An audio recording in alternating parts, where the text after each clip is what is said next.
सच्चिदानन्दरूपाय विश्वोत्पत्त्यादिहेतवे तापत्रय विनाशाय श्रीकृष्णाय वयं नमः।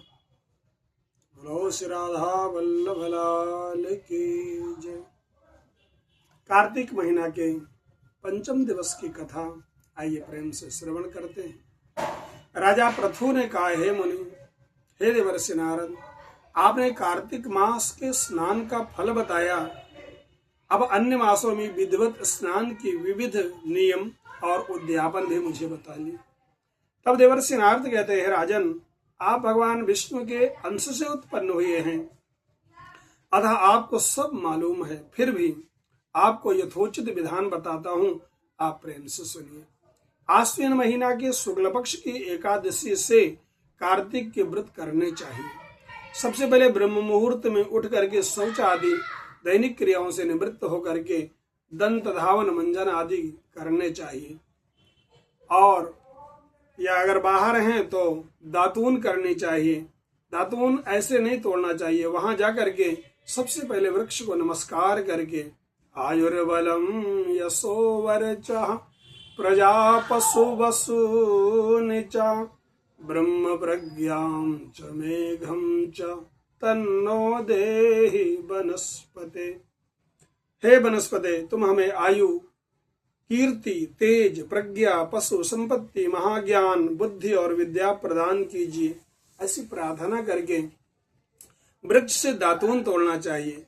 उसके बाद यह मंत्र पढ़कर दूध वाले वृक्ष से 12 अंगुल की दातून तोड़ करके दातून करनी चाहिए।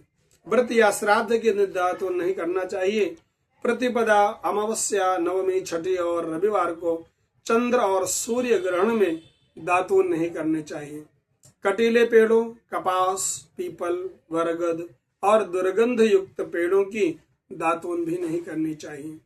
हालांकि आजकल तो ऐसी व्यवस्था है जो हमारे यहाँ पहले से ही पेस्ट आदि उपलब्ध हैं, तो वहां उसकी कोई आवश्यकता नहीं, तो हम प्रतिदिन आराम से दंत धावन आदि कर सकते हैं। उसके बाद भली भांति स्नान करके फूलमाला, चंदन, पान और इत्यादि की सामग्री लेकर के बहुत प्रसन्न मन से भक्ति पूर्वक भगवान शंकर के मंदिर जाना चाहिए। वहां सभी देवी देवताओं के अर्घ, आचमनी आदि वस्तुओं से अलग अलग पूजा करना चाहिए। प्रार्थना प्रणाम करना चाहिए। फिर भक्तों के स्वर में स्वर मिलाकर भगवान श्री हरि का नाम कीर्तन करना चाहिए। मंदिर में जो गायक भगवान श्री हरि का कीर्तन करने वाले आए हैं, उनको माला, चंदन, तांबूल आदि से उनका पूजन करना चाहिए, क्योंकि देवस्थानों में भगवत कीर्तन करने वाले साक्षात भगवान नारायण विष्णु के स्वरूप ही होते हैं।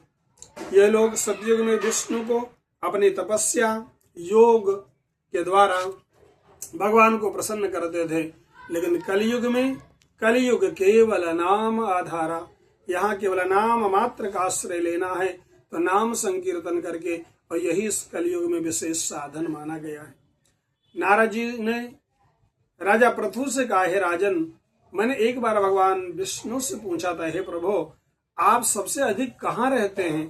तब भगवान ने कहा था, हे देवर्षि, मैं वैकुंठ अथवा योगियों के हृदय में नहीं रहता, अपितु भक्त जहाँ मेरा कीर्तन करते हैं, मैं अवश्य वहां रहता हूँ। जो मनुष्य चंदन, माला आदि से मेरे भक्तों का पूजन करते हैं, उनसे ऐसी प्रीति होती है जैसे मेरे पूजन में भी कभी नहीं हो सकती।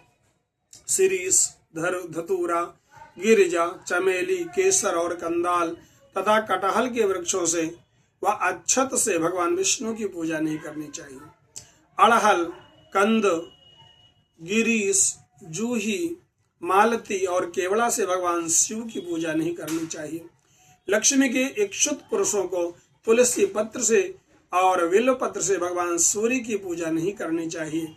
जिन देवताओं की पूजा में जो फूल निर्दिष्ट हैं, उसी से उनका पूजन करना चाहिए।